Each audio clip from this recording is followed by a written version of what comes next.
Well, on matters still technology, following the long political tension and sporadic attacks on mobile infrastructure in parts of the country, the Communications Authority has noted the rising trend and has called for members of the public to be aware of the risks and dangers brought about by vandalizing ICT infrastructure. While speaking to journalists, Communications Authority Director General Francis Wangusi says that due to the vandalism, many parts of the country experienced costly network downtimes and interruptions, especially due to transmitter-based station distractions.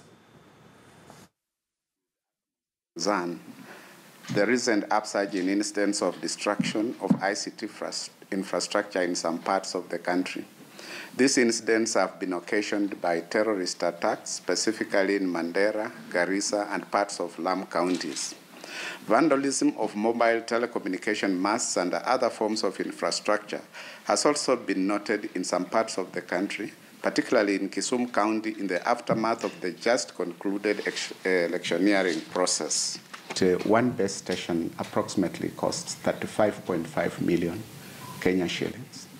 So far, we have had approximately around 8 base stations that have been destroyed by terrorists.